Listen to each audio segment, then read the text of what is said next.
This episode is brought to you by MeUndies. While MeUndies can't totally help your love life this Valentine's Day, they can offer you insanely comfy undies and loungewear to buy or gift. MeUndies has so many awesome Valentine's Day prints and styles. Plus, you can match with your partner, friends, or even your pets. This Valentine's Day, give the gift that'll keep them thinking of you and score huge site-wide savings at MeUndies.com/Spotify. That's MeUndies.com/Spotify. MeUndies. Comfort from the outside in.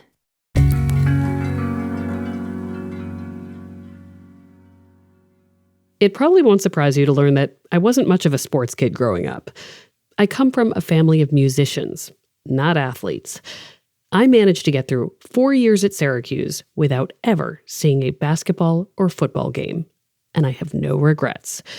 And yet, with time, I've learned that I love the emotions involved with sports. I love seeing people dance through a city because their team won. I am fascinated by fans who feel a deep personal sense of loss when their favorite player suffers a season-ending injury. To put it another way, Ted Lasso worked for me, but not because of the soccer.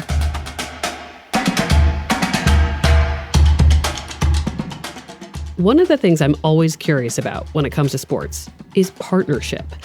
What does it feel like to be the spouse or significant other of an athlete who suddenly has to pick up and move because their person got traded? Where do they find support?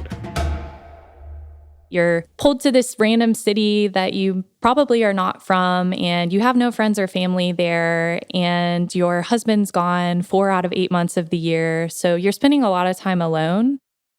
This is Jordan Whitlock. Jordan just turned 27. She has a PhD in genetics and splits her time between Boston and Fort Myers, Florida. Jordan's husband, Garrett, is a right-handed pitcher for the Boston Red Sox. Before we get into it, I should disclose that Red Sox principal owner John Henry also owns the Boston Globe. Jordan and Garrett Whitlock are living the dream in many ways. I mean, Garrett made it to the majors. Only the most elite athletes on the planet ever get that far. But the instability, the high stakes, the public pressure, the threat of constant change, it can be hard on everyone involved. Which is why finding a sense of community, finding those people who can help ground you at difficult moments, is essential to making it all work.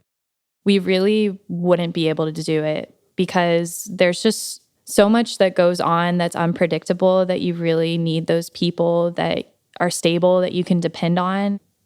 That's honestly true whether you're in this game or not. We're built for community. We're built to be in fellowship with people. And when you are alone and don't have that support system, things begin to crumble and fall apart. From the Boston Globe and PRX, this is Love Letters. I'm Meredith Goldstein.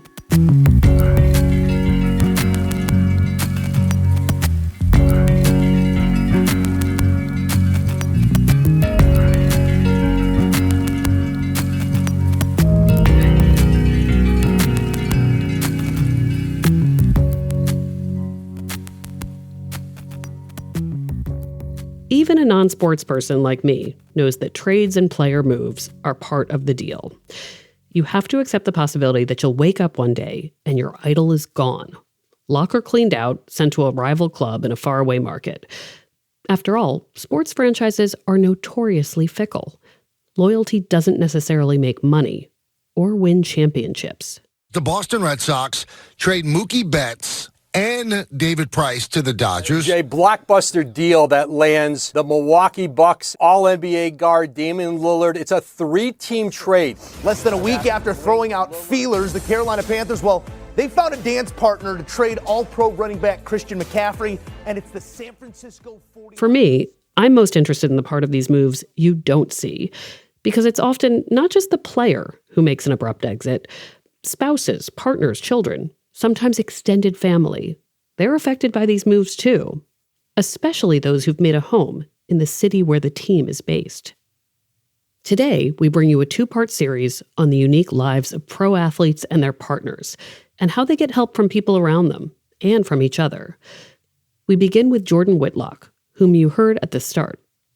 Part 2 will be about Shannon Allen, the wife of Hall of Fame basketball player Ray Allen. They're 2 different people with different stories, but they helped answer my questions about what it's like to be with an athlete whose career can take over everything. I wanted to know how they've made sure not to lose themselves, and I wanted to know who's helped them along the way. Sports fans, this is for you. Non-sports fans, well, you'll have to trust me here. I'm very into these stories, I swear.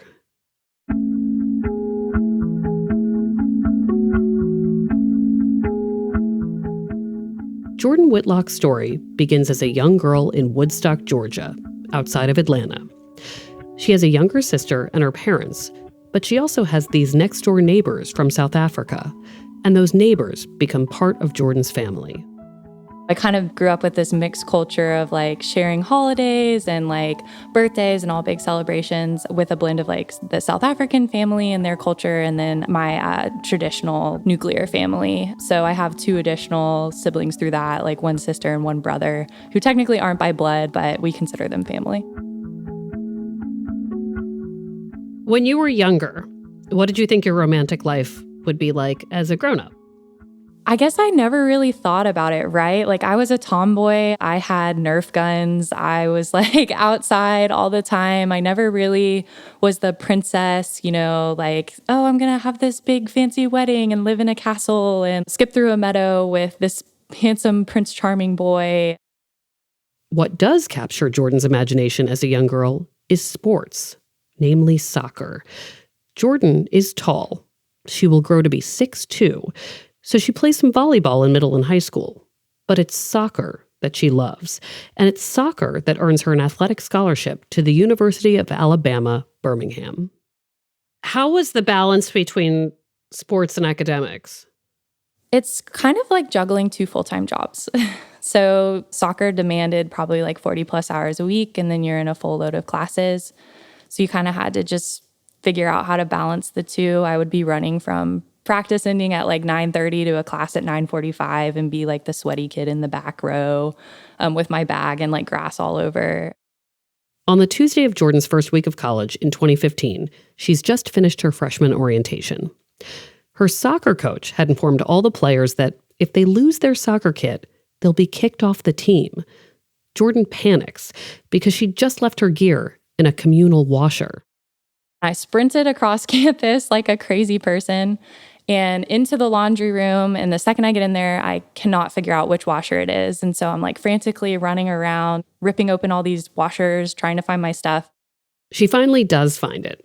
And that's when she notices something else. A cute, tall boy who's also doing his laundry. It turns out Jordan knows the guy who's with him. He introduced me to the cute guy in the corner. And so that's kind of how Garrett and I met.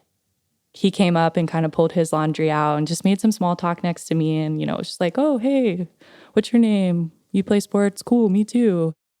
Later, Jordan learns that Garrett had already finished his laundry by the time she shows up. But he spends another $4 to rewash his clothes so he can stay and talk to her. That's kind of like our how we met story. I'm in love with that. Yeah. That's long. Because I see sometimes people meeting at a laundromat in the movies, and I'm like, yeah, that doesn't happen. No, that did happen, yeah.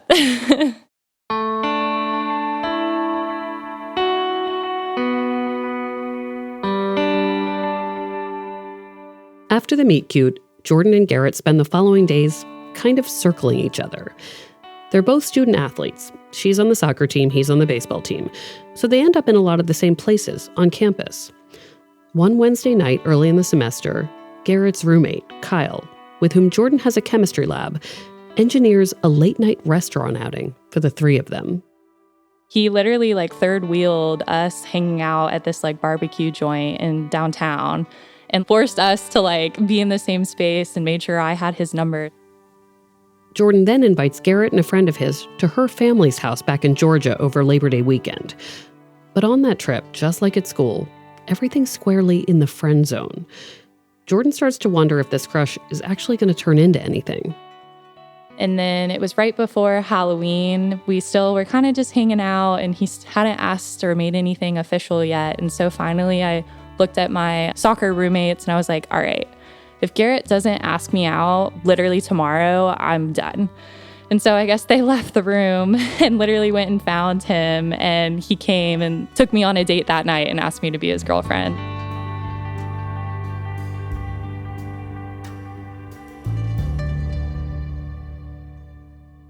From here, the fall of their freshman year at college, Jordan and Garrett are officially a couple. At this point, Jordan has no way to really assess Garrett's prospects as a baseball player. He hasn't played a single college game yet. For him, baseball is just something he loves and a ticket to a free college education. At that point in his career, it was more just like, hey, I'm here. I'm excited to be here. I'm just here to play baseball and have fun, and like classes are, like another thing I got to do in order to do that. Besides, for all her interest in sports, Jordan doesn't actually know that much about baseball. I grew up in Atlanta and was a quote unquote Braves fan growing up, right? But I went to games. It was like a social thing for me. I didn't know who was good or who wasn't or what made you a good baseball player. So I would have had no idea if he was good at baseball or not. He's always had a very competitive spirit and strives to like do the best and like be the best at whatever it is he like puts his mind to. And so I knew that about him obviously when we started dating, but I didn't realize like the full extent of the potential for his career at that point. Fast forward to June of 2017. Garrett and Jordan have just finished their sophomore year of college. At 21, Garrett is now old enough to be drafted out of college by a pro team. But the University of Alabama, Birmingham is not one of the biggest Division I programs. Plus, he's coming off a back injury, so his immediate prospects for going pro are uncertain. The first 2 days of the Major League Baseball draft come and go. Garrett doesn't get the call. On the third day of the draft, Jordan and Garrett are with her family at a beach house in Gulf Shores, Alabama. Garrett checks his phone after a game of spike ball, and he sees he has a voicemail from a baseball scout. Garrett calls the scout back, and that's when he gets the news. He's been drafted by the New York Yankees. I was shocked. You don't know if he's going to go. And then I was kind of curious, okay, well, he's going to New York, which we didn't expect. We thought it would be a couple of other teams. New York was not on our radar at all. But overall, I was really, aside from the shock, I was super excited because this is something that he's been like working for, and he was like training really hard. And this was kind of like that big next step for him to like get into a new playing field and stage for his career. It's an exciting time. Garrett flies up to New York to sign the paperwork. He's officially a pro baseball player, the fulfillment of a lifelong dream. But it means big changes for Garrett and Jordan's relationship. They've been dating about 18 months at this point. Jordan still has 2 years of school to finish, plus her soccer commitments. Her life is in Birmingham. Garrett has to pack up his stuff and report to one of the Yankees farm clubs in Florida. In a flash, their relationship goes long distance. We're used to seeing each other every day after classes, catching up before practice, eating breakfast together in the dining hall, seeing each other at night for like watching a movie or a TV show together on the couch every night. And so the long distance was a big transition, but we were willing to like give our relationship a shot because we felt like we'd had a good foundation and felt really confident in what we had. So we just kind of decided to give it a go and just see what happens.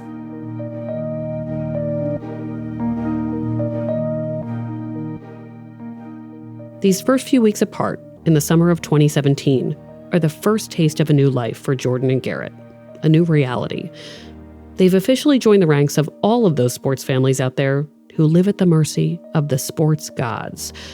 The punishing schedules, the whims of team ownership, the total lack of control over your life. Again, it's all for a larger cause. If you've gotten this far as a player, it means your career is thriving. You've been given a chance to make it at a level very few athletes ever reach. But it's a major adjustment, one that requires a lot of help. A community of friends, family, and fellow travelers who all become the most important teammates you've got. More after a quick break.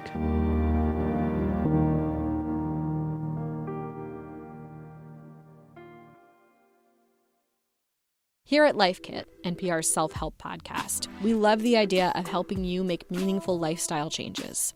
Our policy, don't be too punishing on yourself or too grand in your goals, which is why we've got shows on how to help you make little nudges to your behavior and create habits that stick. Join Life Kit to get the tools you need. Listen to the Life Kit podcast from NPR. Ryan Reynolds here from Mint Mobile. I don't know if you knew this, but anyone can get the same premium wireless for $15 a month plan that I've been enjoying. It's not just for celebrities. So do like I did and have one of your assistants switch you to Mint Mobile today. I'm told it's super easy to do at mintmobile.com/switch. Upfront payment of $45 for 3-month plan, equivalent to $15 per month required. Intro rate first 3 months only, then full price plan options available. Taxes and fees extra. See full terms at mintmobile.com. Okay, we're back. So Jordan Whitlock is 2 years into college when her boyfriend Garrett gets drafted by the New York Yankees. That same summer, Jordan makes her own professional transition. After 2 years of studying engineering, she develops a love for genetics and decides to switch her major. I was super interested in kids with rare disease that are less than one of 2,000 in the world that have like their particular genetic disorders. They could be like the only one in the world, one of 50, one of 100. And I just became super passionate about that space and wanted to put myself in a position where I would be able to do impactful research or things that could help people in those communities.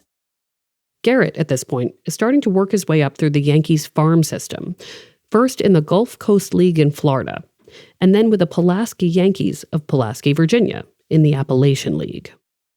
There's obviously a time zone difference depending on where he is. So for us, luckily, it was only an hour, but that hour makes a big difference when I'm rushing off to an early morning soccer practice and he's not awake yet. And then by the time I'm in classes and done for the day, it's an hour later and he's in bed because he has to get up and train the next morning. So it was a lot of quick stolen moments or like a quick hello, good morning, good night phone call, and then just lots of texting throughout the day to try to stay connected.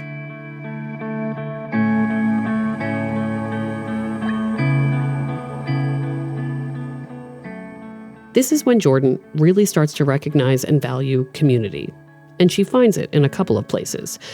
The first is her adopted hometown of Birmingham, where she has her soccer teammates, her peers in the genetics program, and perhaps most importantly, her faith community. The second place Jordan starts to find support is among the wives and partners of Garrett's teammates. Even if they didn't live in the same state, and being able to like connect with them or give them a phone call or a FaceTime when like I was really struggling helped a ton because they are also in the same situation. Jordan quickly learns that to develop these relationships, she has to actively seek them out on the trips she takes to see Garrett. I usually was able to go about like once a month. So I'd see him for like 48 hours every 4 weeks roughly. And his roommates would try to see if the other girlfriends or wives could also visit at the same time so we could get to know each other and hang out. So I would show up to visit him at baseball or whatever city he was in. And I'd kind of just have to go to one of his games and look for another girl sitting alone in the stands and then go find her and say, hey, are you with one of the players? My name's Jordan. Like, what's your name? Just kind of put myself out there and meet random strangers who would later become best friends. One of those women is Gabby Otto, the wife of pitcher Glenn Otto, who's also part of the Yankees farm system. Gabby plays college basketball, so she and Jordan connect especially well. We could kind of like reach out to each other for support, or like when we were struggling and the guys are gone or we're not able to visit for 8 weeks because of a game or stuff like that.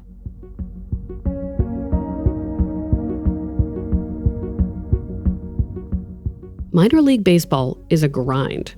For players like Garrett, you're living with roommates in tiny, crappy apartments. You're riding in cramped buses. You're making basically no money, all in the hopes that one day you'll reach the big leagues. Within the Yankees farm system in 2018 and 2019, Garrett plays for a number of different teams up and down the East Coast. He's in Tampa, Charleston, Trenton, New Jersey. Jordan is still finishing her undergraduate degree for much of this. He's just kind of bouncing around. All that's changing is the airport that I'm flying into to go see him. Then, in late 2019, two big things happen. One, Garrett has Tommy John surgery to repair a torn elbow ligament, a somewhat common procedure for pitchers.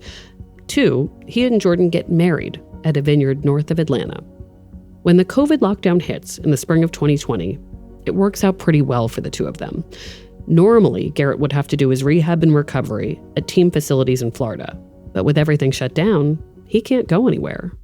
He actually got to stay in Alabama and do all his PT and stuff at home with me. So that was nice because we had this sort of like the first time ever we actually got to live together and like be in the same place for a while over the whole time we've been together.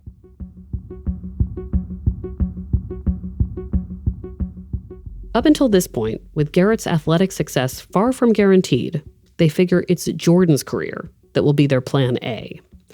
By the end of 2020, she's a year into her PhD program in genetics at her same university, the University of Alabama, Birmingham. That was part of my motivation, aside from my passion for the rare disease, to go after the PhD because it would give us like a solid career to help support our family so that he could still pursue his dreams. Garrett's pitching career then takes a major turn in December of 2020. He's picked up by the Boston Red Sox in something called the Rule 5 draft. It's a complicated process, but basically, this gives Garrett an immediate opportunity to join a major league franchise, and a pretty desirable one at that. Jordan is thrilled for him, but she has a lot to balance. My heart was torn between the science that I love and had started and was pursuing and the rare disease research and wanting to be there to support him and kind of enjoy this new wild ride that he had embarked upon as a major leaguer, because that's the pinnacle of his career, like what he's worked for so long, and what makes all of the sharing apartments and the grind worth it. So it was probably one of the hardest years that I've had like to date, trying to stay rooted in what I was passionate about and had started and remind myself why so that I would finish, while also missing out on a lot of like big career moments and like things that were cool for our family that he was getting to experience. Prior to the 2021 season, Garrett heads to Fort Myers, Florida, which is the home base of the Red Sox in the preseason. As the year goes on, Jordan does her best to be there for important milestones, sometimes taking red-eye flights from Alabama to get to a game, and, if she's lucky, one dinner with her husband. Then she'd fly home the next morning.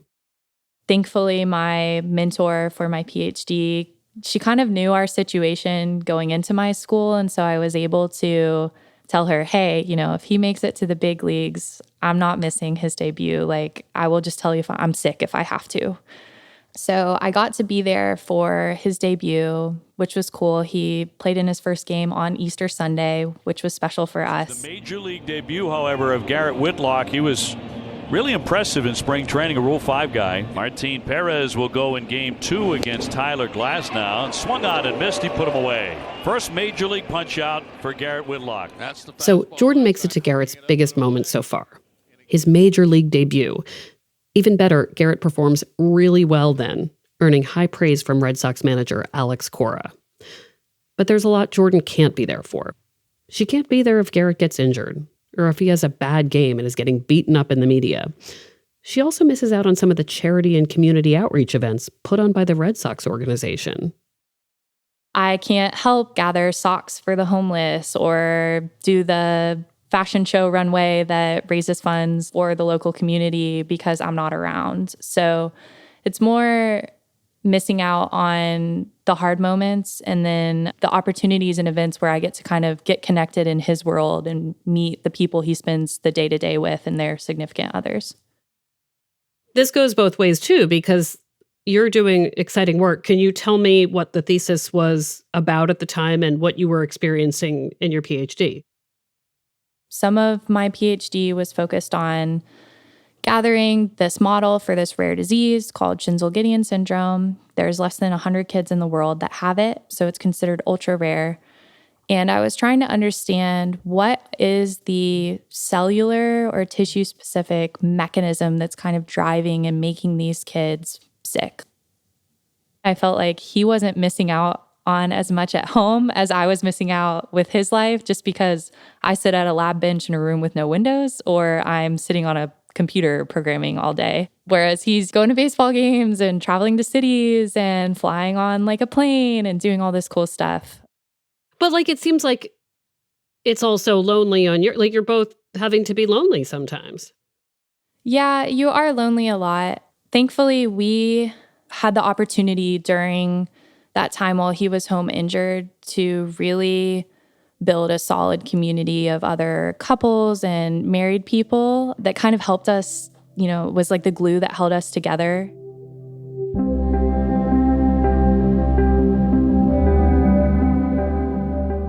If you listened to our last episode with Sophia, you heard her talk about the team of people she assembled to help her through a difficult time, her Avengers crew. Well, Jordan Whitlock has her own version, recruited from the different communities she and Garrett belong to. Once they're part of the Red Sox organization, Jordan again goes in search of other women at the ballpark who are in her same position. You develop relationships faster because you cut out all of the small talky BS at the beginning because there's not really time for that, right? You can't afford relationally to wait 4 months to really get to know someone because the season's halfway over, and at that point you've missed out on all this time. You could have really been building an intentional, deep relationship with some of these girls.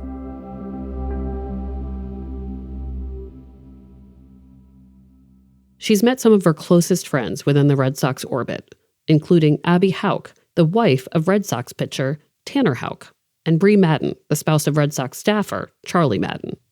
But, she says, there's no guarantee any of her friends will still be there tomorrow, or next month, or next season.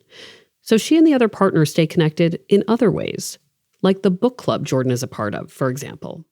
We pick one book every season that we all just kind of read. And so if we're all in the same place, we'll talk about it that month in person, or if not, then we'll kind of zoom in and just use that time to do something normal that allows us to be connected, even though we're with different teams and scattered all across the U.S. right now. I asked Jordan how she and Garrett deal with the public scrutiny that comes with being a pro athlete, and whether other partners have been helpful in offering guidance. Yeah, we don't look at Twitter or social media. It's just not worth it. I mean, I have an Instagram and he does too, and I keep a Twitter for work, but that's really all we use it for. We just kind of tune out the noise and don't really pay attention because you never know what people are going to say. Jordan also says that the Red Sox organization itself is good about helping families acclimate to their new environment. I have to assume other pro franchises are set up for that too. They kind of orient you when you get there, give you resources and recommendations for a physician, a pediatrician, a vet, because most of us haven't typically been in the city or are new to the city when we get there at the beginning of the year. Another thing about baseball is that it is a very long season. Every team plays 162 regular games, and that doesn't include the 6 weeks of preseason, or, if your team is good, a postseason run. On most of those days, Jordan says, Garrett and his teammates spend 9 to 12 hours a day at the ballpark. Days off are pretty rare. So even when they are in the same place, it's not like they have all this time together. Jordan says that 2023 was the hardest year of their entire relationship. She was often hunkered down in Birmingham, finishing her dissertation. Garrett was all over the country with the Red Sox. They saw each other just 16 days between February and October. On top of that, they got tragic news over Labor Day weekend that Garrett's brother, Gavri, drowned in a lake accident outside Atlanta. Thankfully, that was one of the weekends where I was actually visiting him when we got that news. So I'm so glad I was able to be there and support him during, honestly, one of the most life-changing moments that we've had. It was one of those moments that made Jordan truly appreciate her community, like their friends from church in Birmingham who stood by them, and the baseball friends who became their chosen family. In December, after that intense, grueling year, Jordan graduated from her PhD program, with Garrett there to witness it. The graduation was a big deal for me because it kind of marked, the end of this long season of long distance and tons of plane tickets and travel in multiple time zones. And also the culmination of my degree, which for me was a huge accomplishment because there were a lot of times where I thought is this all worth it? Do I really still want to do this? Not only was Garrett there for Jordan's graduation, he even read her dissertation, she says. He's actually paid a lot of attention and does make me feel special because he will give my elevator pitch to like the athletic trainers at Fenway, and they all call me doctor now. So even though I'm not like on as big of a stage or a platform as him, I think he still does a really great job at making my career feel just as important. I mean, you're still very new to this, but you've also experienced a lot. And what advice would you give about finding help and also learning to be flexible? I have learned to not be afraid to ask for help, which is something that for some people, myself included, is hard sometimes to do just because of pride. But I found that if you ask, people are almost always willing to help you out because people don't know if like you're struggling or you need it. They can't read your mind. This year, Jordan looks forward to recovering from her PhD program, stepping back from her work for a bit, and just spending time together again. What are some of the things you're looking forward to as you approach a season that you'll be there for? Just to kind of do the silly stuff. Like, we don't grocery shop together. We don't get to eat dinner together ever. Just to be around and do like normal things. Come summer, Jordan and Garrett are probably going to need help in a whole new way because Jordan is pregnant with their first child. She's due July 2nd. As luck would have it, the Red Sox have an away game scheduled for that evening, but they'll figure it out.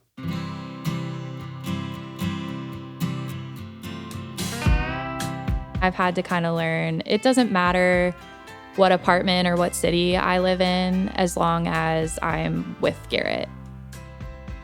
It doesn't matter what we're going to do tomorrow or that we can't plan a vacation because we don't know our schedule for the next year, as long as I have him.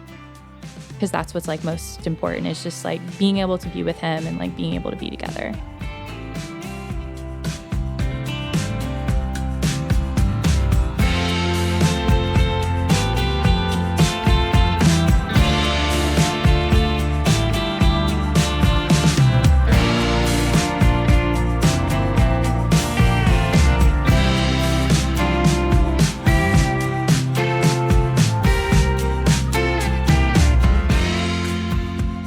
Stay tuned for part 2 of our series on the lives of pro athletes and their partners.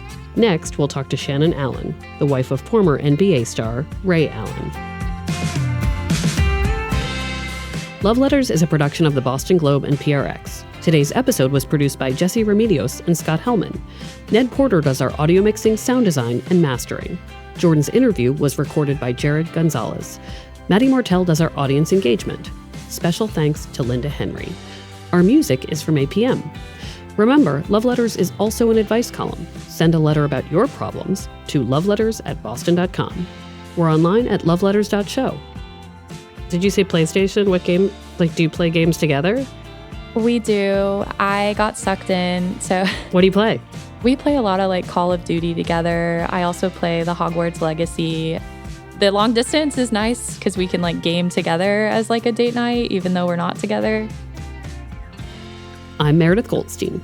Thanks for listening.